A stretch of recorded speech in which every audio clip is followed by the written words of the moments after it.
Howdy. Today, we will be taking a look at T-Spark 40th Selection MPM Bumblebee. This figure is a Takara Tomy re-release of MPM-3 Bumblebee celebrating the 40th anniversary of the Transformers franchise. This figure comes with one folding blaster. In his robot mode, this figure looks beautiful.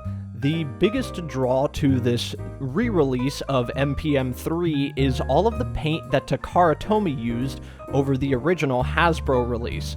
The yellow is now painted instead of molded yellow plastic, and a lot of the plain black plastic used on the original figure is painted over with this metallic silver.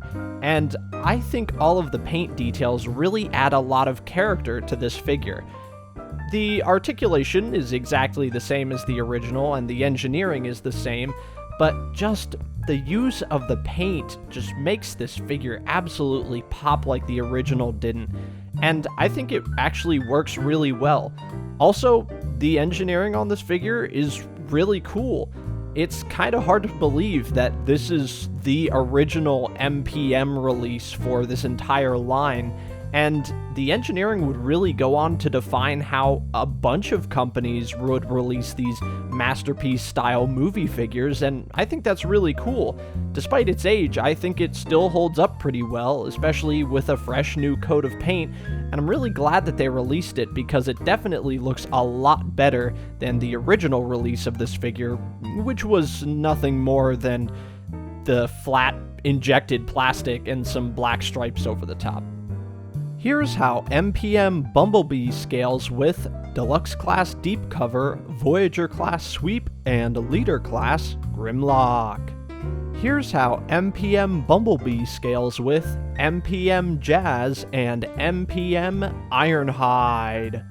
Here's how MPM Bumblebee scales with Unique Toys Red Dasher and DX9 Lahire. Here's how MPM Bumblebee scales with New Age Mista and MPM Brawl. In his vehicle mode, MPM Bumblebee is a 2010 Chevy Camaro SS. In his vehicle mode, this figure looks beautiful, but I want to get a little bit of the nerd stuff out of the way first. This is a 2010 Chevy Camaro SS and not the concept Camaro that was used in the original movie.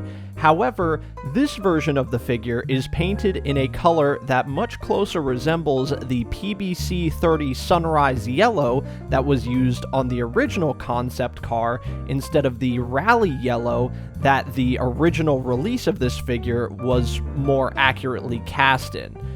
With all that out of the way, all that is to say, this is beautiful.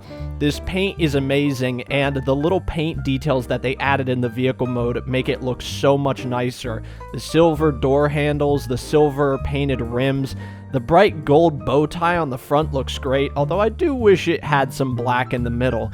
But it's just awesome. My only gripe is the Camaro badging on the sides is supposed to be finished with a silver brush over the top, and on the right side it is, but on the left side it looks a little faded on mine at least. And this license plate on the back, perfectly detailed California plate. I mean, this figure is beautiful from top to bottom in vehicle mode, and it's one of the few figures that actually makes me want to keep it in vehicle mode.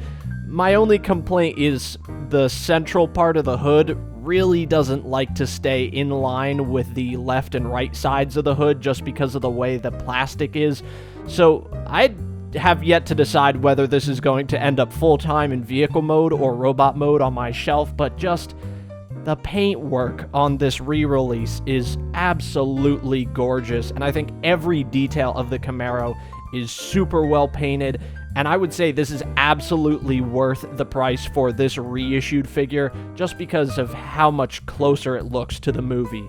Absolutely perfect in my opinion. Here's how MPM Bumblebee scales with Deluxe Class Deep Cover, Voyager Class Artfire, and Leader Class Laser Optimus Prime. Here's how MPM Bumblebee scales with Unique Toys Red Dasher.